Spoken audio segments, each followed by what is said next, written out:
This is a continuation of The Status Civilization by Robert Sheckley, comprising chapters 4 through 7. Chapter 4.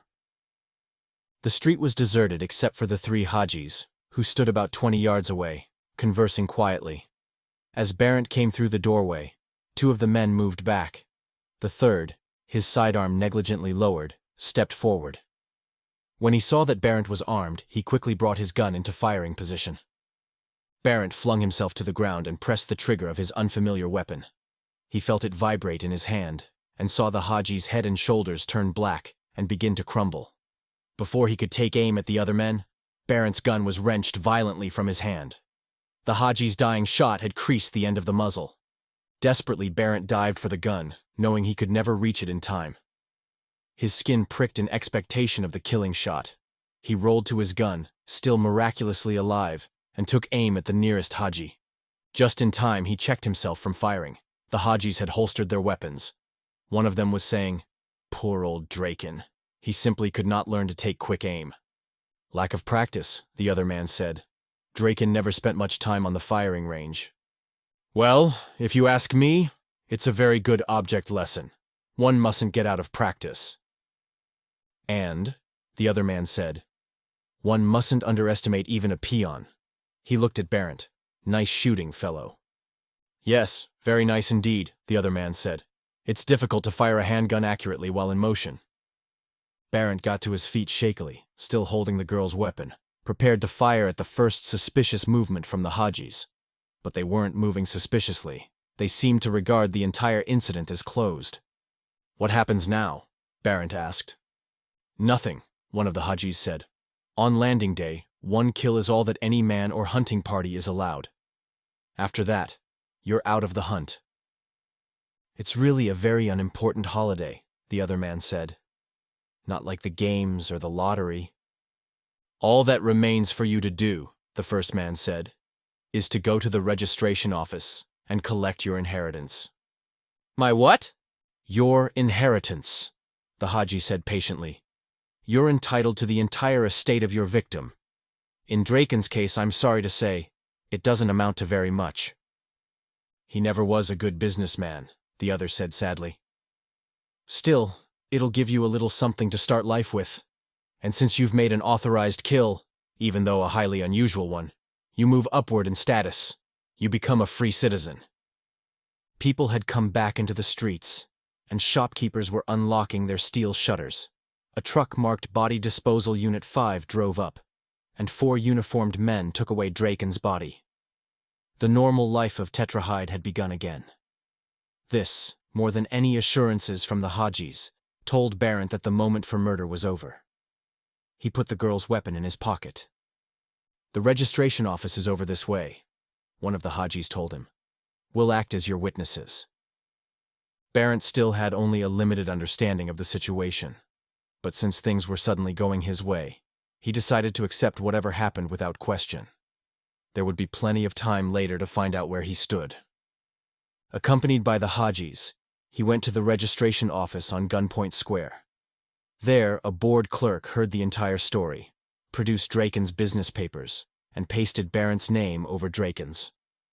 Barrett noticed that several other names had been pasted over. There seemed to be a fast turnover of businesses in Tetrahide. He found that he was now the owner of an antidote shop at 3 Blazer Boulevard. The business papers also officially recognized Barrett's new rank as a free citizen. The clerk gave him a ring of status, made of gunmetal, and advised him to change into citizen's clothing as soon as possible if he wished to avoid unpleasant incidents. Outside, the Hajis wished him luck. Barrett decided to see what his new business was like. Blazer Boulevard was a short alley running between 2 streets. Near the middle of it was a storefront with a sign which read, "Antidote Shop." Beneath that it read, "Specifics for every poison, whether animal, vegetable, or mineral. Carry our handy, do-it-yourself survival kit. 23 antidotes in 1 pocket-sized container." Barrett opened the door and went in. Behind a low counter, he saw ceiling-high shelves stocked with labeled bottles, cans and cartons, and square glass jars containing odd bits of leaves, twigs, and fungus. In back of the counter was a small shelf of books with titles like Quick Diagnosis in Acute Poisoning Cases, The Arsenic Family, and the permutations of henbane. It was quite obvious that poisoning played a large part in the daily life of Omega.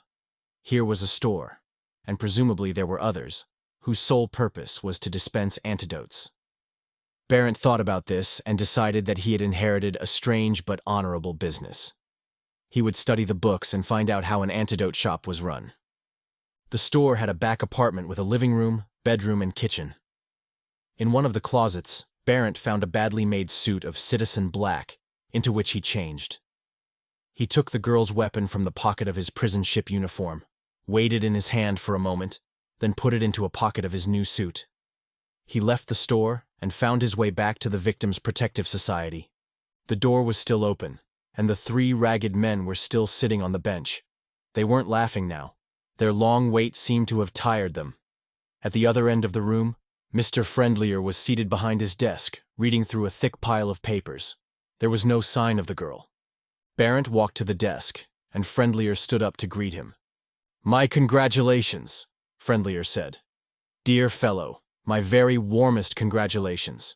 That was a splendid bit of shooting. And in motion, too." "Thank you," Barrett said. "The reason I came back here." "I know why," Friendlier said.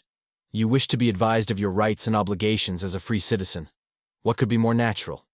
If you take a seat on that bench, I'll be with you in—" "I didn't come here for that," Barrett said. "I want to find out about my rights and obligations, of course, but right now, I want to find that girl." "Girl?" "She was sitting on the bench when I came in. She was the one who gave me the gun." Mr. Friendlier looked astonished. "Citizen, you must be laboring under a misapprehension. There has been no woman in this office all day.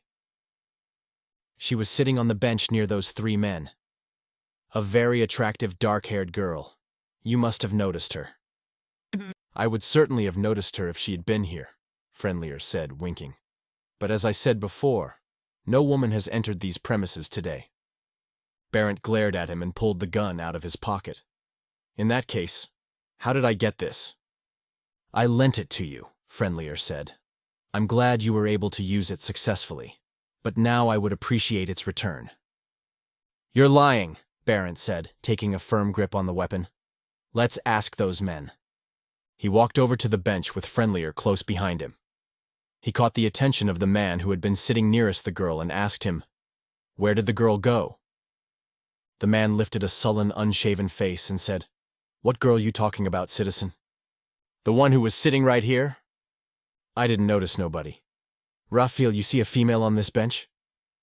"Not me," Raphael said. "And I've been sitting here continuous since 10 this morning." "I didn't see her neither," the third man said, "and I got sharp eyes." Barrett turned back to Friendlier. "Why are you lying to me?" "I've told you the simple truth," Friendlier said. "There has been no girl in here all day. I lent you the gun, as is my privilege as president of the Victims' Protective Society. I would now appreciate its return." "No," Barrett said. "I'm keeping the gun until I find the girl." "That might not be wise," Friendlier said. He hastily added, "Thievery, I mean, is not condoned under these circumstances." "I'll take my chances on that," Barrett said. He turned and left the Victims' Protective Society. Chapter 5. Barrett needed time to recuperate from his violent entry into Omegan life. Starting from the helpless state of a newborn, he had moved through murder to the ownership of an antidote shop. From a forgotten past on a planet called Earth, he had been catapulted into a dubious present in a world full of criminals. He had gotten a glimpse of a complex class structure and a hint of an institutionalized program of murder. He had discovered in himself a certain measure of self-reliance and a surprising quickness with a gun. He knew there was a great deal more to find out about Omega, Earth, and himself. He hoped he would live long enough to make the necessary discoveries. First things first, he had to earn a living. To do so, he had to find out about poisons and antidotes. He moved into the apartment in back of his store and began reading the books left by the late Haji Draken. The literature on poisons was fascinating. There were the vegetable poisons known on Earth, such as hellebore, cedarwort, deadly nightshade, and the yew tree. He learned about the action of hemlock, its preliminary intoxication and its final convulsions. There was prussic acid poisoning from almonds and digitalin poisoning from purple foxglove. There was the awesome efficiency of wolfsbane with its deadly store of aconite. There were the fungi such as the amanita toadstools and fly agaric, not to mention the purely omegan vegetable poisons like redcup, flowering lily, and immortalis. But the vegetable poisons, although dismayingly numerous, were only one part of his studies. He had to consider the animals of earth, sea, and air, the several species of deadly spiders, the snakes, scorpions, and giant wasps. There was an imposing array of metallic poisons such as arsenic, mercury, and bismuth. There were the commoner corrosives, nitric, hydrochloric, phosphoric, and sulfuric acid. And there were the poisons distilled or extracted from various sources, among which were strychnine, formic acid, hyoscyamine, and belladonna. Each of the poisons had one or more antidotes listed, but those complicated, cautiously worded formulas, Barent suspected, were frequently unsuccessful. To make matters more difficult, the efficacy of an antidote seemed to depend upon a correct diagnosis of the poisoning agent, and too often the symptoms produced by one poison resembled those of another. Barent pondered these problems while he studied his books. In the meantime, with considerable nervousness, he served his first customers. He found that many of his fears were ungrounded. In spite of the dozens of lethal substances recommended by the Poison Institute, most poisoners stuck single-mindedly to arsenic or strychnine. They were cheap, sure, and very painful. Prussic acid had a readily discernible odor. Mercury was difficult to introduce into the system, and the corrosives, although gratifyingly spectacular, were dangerous to the user. Wolfsbane and fly agaric were excellent, of course. Deadly nightshade could not be discounted, and the amanita toadstool had its own macabre charm. But these were the poisons of an older, more leisurely age. The impatient younger generation, and especially the women, who made up nearly 90% of the poisoners on Omega, were satisfied with plain arsenic or strychnine, as the occasion and opportunity demanded. Omegan women were conservatives. They simply weren't interested in the never-ending refinements of the poisoner's art. Means didn't interest them, only ends, as quickly and as cheaply as possible. Omegan women were noted for their common sense. Although the eager theoreticians at the Poison Institute tried to sell dubious mixtures of contact poison or three-day mold, and worked hard to put across complex haywire schemes involving wasps, concealed needles, and double glasses, they found few takers among women. Simple arsenic and fast-acting strychnine continued to be the mainstays of the poison trade. This quite naturally simplified Barent's work. His remedies, immediate regurgitation, lavage, neutralizing agent, were easy enough to master. He encountered some difficulty with men who refused to believe they had been poisoned by anything so commonplace as arsenic or strychnine. For those cases, Barent prescribed a variety of roots, herbs, twigs, leaves, and a minute homeopathic dose of poison. But he invariably preceded these with regurgitation, lavage, and neutralizing agent. After he was settled, Barent received a visit from Danis Foran and Joe. Foran had a temporary job on the docks unloading fishing boats. Joe had organized a nightly poker game among the government workers of Tetrahide. Neither man had moved much in status.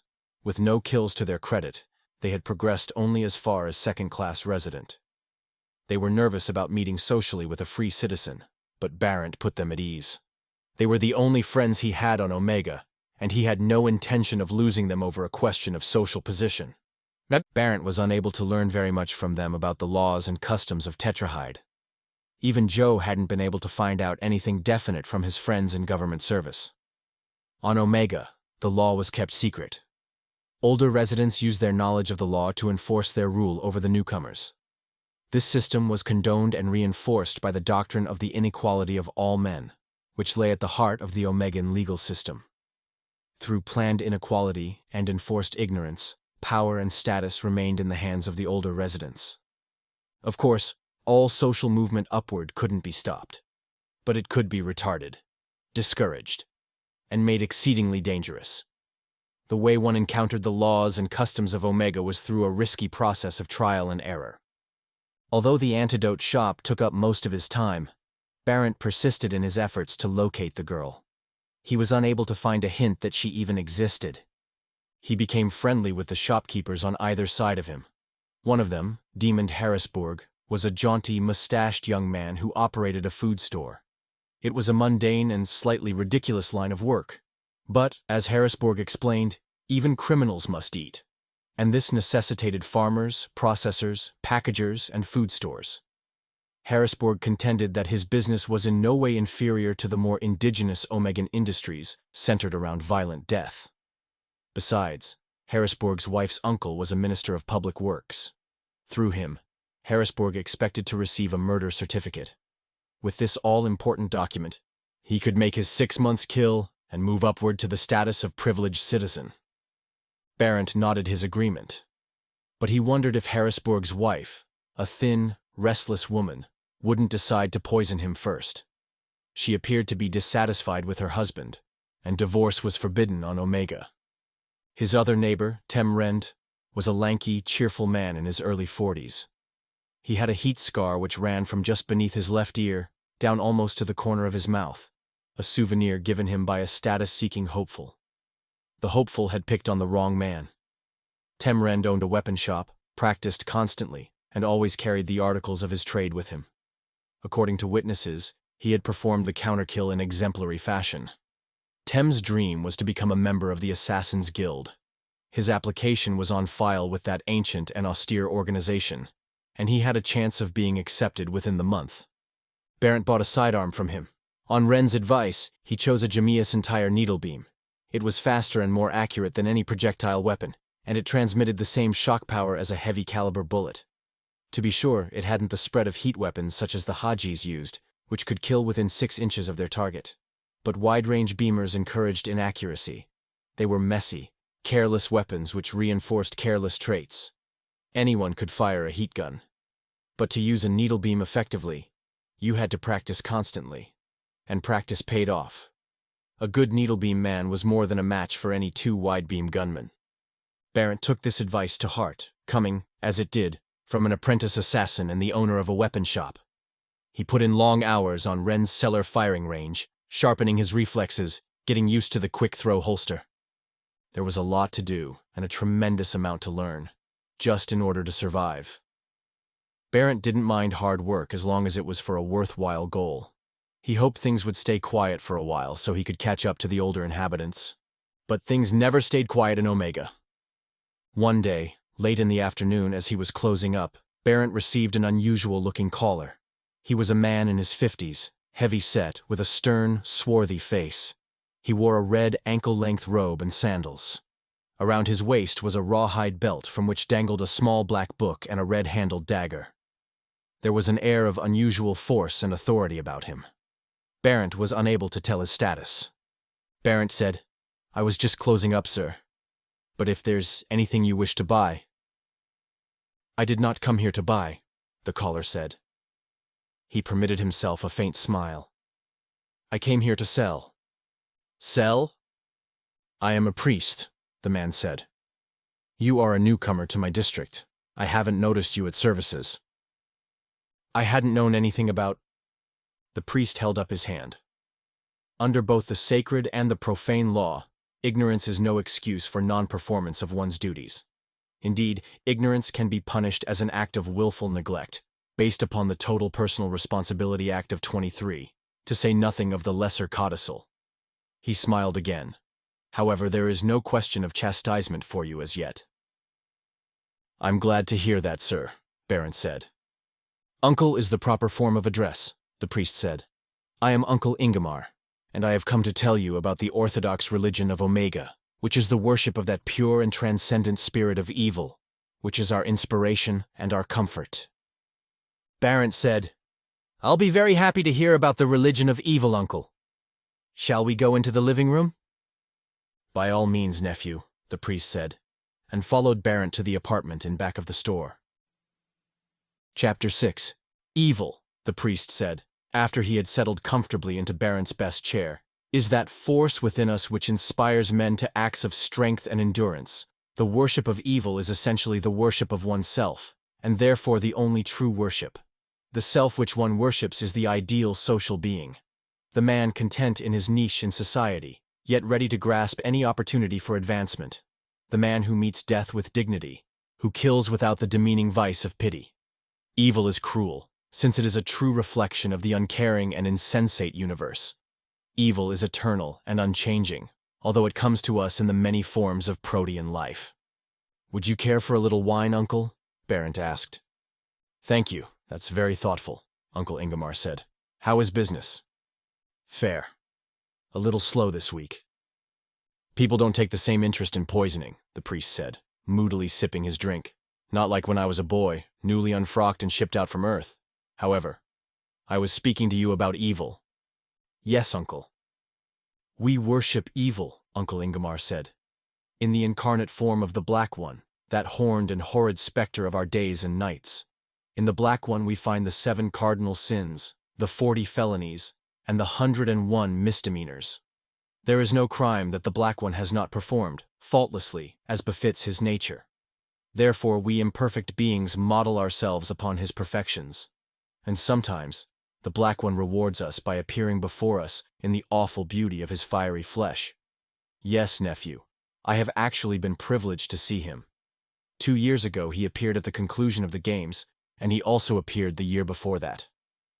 The priest brooded for a moment over the divine appearance. Then he said, "Since we recognize in the state man's highest potential for evil, we also worship the state as a suprahuman, though less than divine creation." Barent nodded. He was having a difficult time staying awake. Uncle Ingemar's low, monotonous voice lecturing about so commonplace a thing as evil had a soporific effect on him.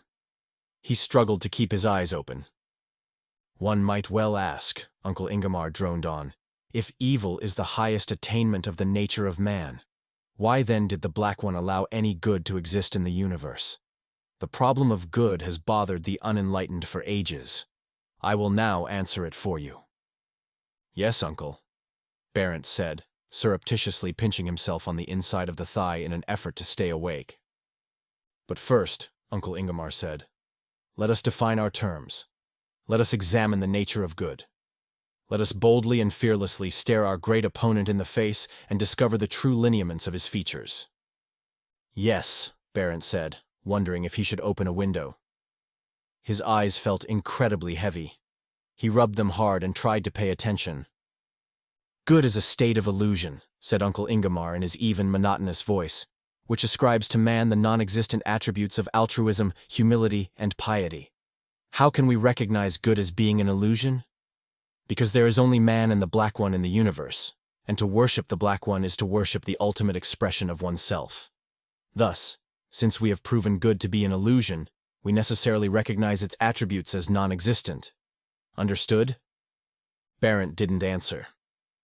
"Do you understand?" the priest asked more sharply. "Eh?" Barent said. He had been dozing with his eyes open. He forced himself awake and managed to say, "Yes, Uncle, I understand." "Excellent.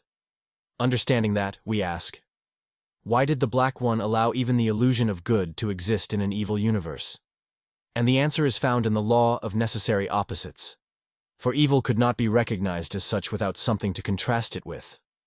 The best contrast is an opposite. And the opposite of evil is good." The priest smiled triumphantly. "It's so simple and clear-cut, isn't it?" "It certainly is, Uncle," Barent said. "Would you like a little more wine?" "Just the tiniest drop," the priest said. He talked to Barent for another 10 minutes about the natural and charming evil inherent in the beasts of the field and forest, and counseled Barent to pattern his behavior on those simple-minded creatures. At last he rose to leave. "I'm very glad we could have this little chat," the priest said, warmly shaking Barent's hand. "Can I count on your appearance at our Monday night services?" "Services?" "Of course," Uncle Ingemar said. "Every Monday night, at midnight, we hold Black Mass at the Wee Coven on Kirkwood Drive. After services, the Ladies' Auxiliary usually puts out a snack, and we have community dancing and choir singing. It's all very jolly." He smiled broadly. "You see, the worship of evil can be fun." "I'm sure it can," Barent said. "I'll be there, Uncle." He showed the priest to the door. After locking up, he thought carefully about what Uncle Ingemar had said. No doubt about it, attendance at services was necessary. Compulsory, in fact. He just hoped that the Black Mass wouldn't be as infernally dull as Ingemar's exposition of evil. That was Friday. Barrett was kept busy over the next 2 days. He received a shipment of homeopathic herbs and roots from his agent in the Blood Pit district. It took the better part of a day to sort and classify them, and another day to store them in the proper jars. On Monday, returning to his shop after lunch, Barrett thought he saw the girl. He hurried after her, but lost her in the crowd. When he got back to his store, Barrett found that a letter had been slipped under his door. It was an invitation from his neighborhood dream shop. The letter read, "Dear citizen, we take this opportunity of welcoming you into the neighborhood and extending to you the services of what we believe to be the finest dream on Omega. All manner and type of dreams are available to you, and at a surprisingly low cost. We specialize in memory-resurrecting dreams of Earth. You can be assured that your neighborhood dream shop offers you only the finest in vicarious living. As a free citizen, you will surely wish to avail yourself of these services. May we hope that you do so within the week? The proprietors." Barrett put down the letter. He had no idea what a dream shop was or how the dreams were produced. He would have to find out. Even though the invitation was graciously worded, it had a peremptory tone to it. Past a doubt, a visit to a dream shop was one of the obligations of a free citizen. But of course, an obligation could be a pleasure too. The dream shop sounded interesting, and a genuine memory resurrection dream of Earth would be worth almost any price the proprietors wished to ask. But that would have to wait.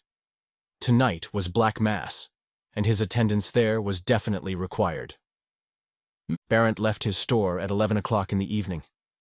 He wanted time for a stroll around Tetrahide before going to the service, which began at midnight. He started his walk with a definite sense of well-being. And yet, because of the irrational and unexpected nature of Omega, he almost died before reaching the Wee Coven on Kirkwood Drive. Chapter 7. It had turned into a hot, almost suffocatingly humid night when Barrett began his walk. Not the faintest breath of air stirred along the darkened streets. Although he was wearing only a black mesh shirt, shorts, gunbelt, and sandals, Barrett felt as if he were wrapped in a thick blanket. Most of the people of Tetrahide, except for those already at the covens, had retired to the coolness of their cellars. The dark streets were nearly deserted. Barrett walked on more slowly. The few people he met were running to their homes. There was a sense of panic in that silent, dogged sprint through heat which made walking difficult. Barrett tried to find out what the matter was, but no one would stop. One old man shouted over his shoulder, "Get off the street, idiot!" "Why?" Barrett asked him. The old man snarled something unintelligible and hurried on. Barrett kept on walking, nervously fingering the butt of his needlebeam. Something was certainly wrong, but he had no idea what it was. His nearest shelter now was the Wee Coven, about half a mile away. It seemed best to keep on moving in that direction, staying alert, waiting to see what was wrong. In a few minutes, Barrett was alone in a tightly shuttered city. He moved into the center of the street, loosened the needlebeam in its holster, and prepared for attack from any side. Perhaps this was some special holiday like Landing Day. Perhaps free citizens were fair game tonight. Anything seemed possible on a planet like Omega. He thought he was ready for any possibility. But when the attack came, it was from an unexpected quarter. A faint breeze stirred the stagnant air. It faded and returned, stronger this time, perceptibly cooling the hot streets. Wind rolled off the mountains of the interior and swept through the streets of Tetrahide, and Barrett could feel the perspiration on his chest and back begin to dry. For a few minutes, the climate of Tetrahide was as pleasant as anything he could imagine. Then the temperature continued to fall. It dropped rapidly. Frigid air swept in from the distant mountain slopes, and the temperature fell through the 70s into the 60s. This is ridiculous, Barrett thought to himself. I'd better get to the coven. He walked more rapidly, while the temperature plummeted. It passed through the 40s into the low 30s. The first glittering signs of frost appeared on the streets. It can't go much lower, Barrett thought. But it could. An angry winter wind blew through the streets, and the temperature dropped into the 20s. Moisture in the air began forming into sleet. Chilled to the bone, Barrett ran down the empty streets, and the wind, rising to gale force, pulled and tugged at him. The streets glittered with ice, making the footing dangerous. He skidded and fell, and had to run at a slower pace to keep his footing. And still the temperature dropped, and the wind growled and snapped like an angry beast.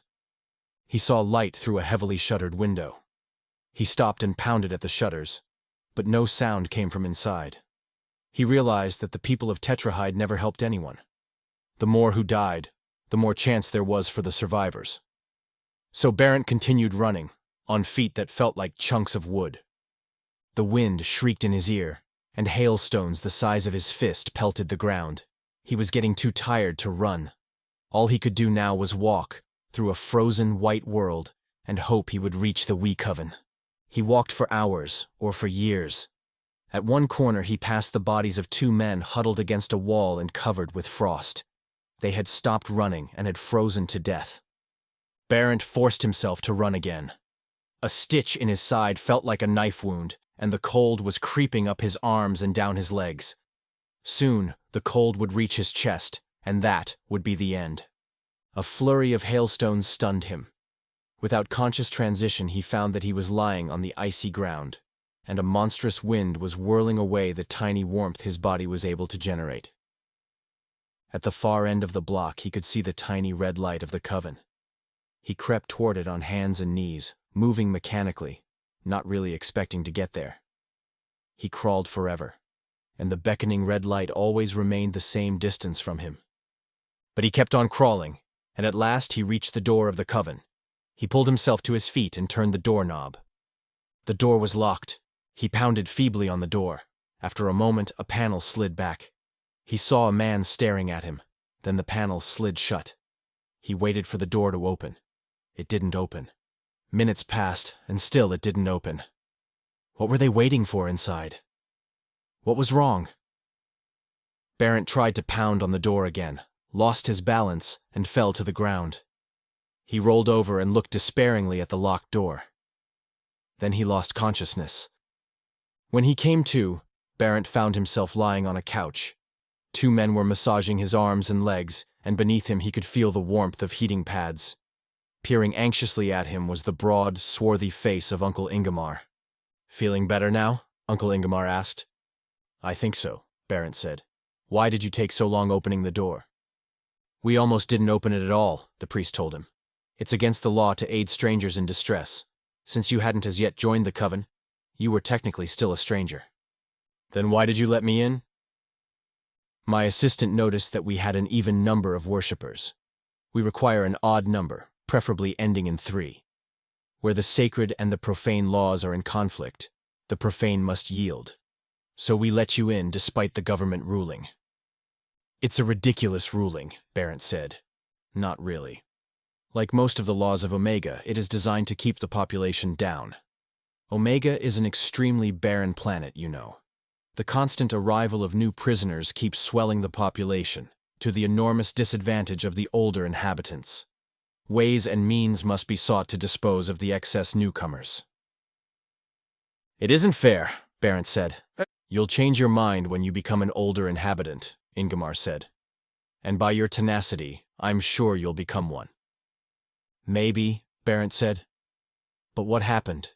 The temperature must have dropped nearly 100 degrees in 15 minutes. 108 degrees to be exact," Uncle Ingemar said. "It's really very simple.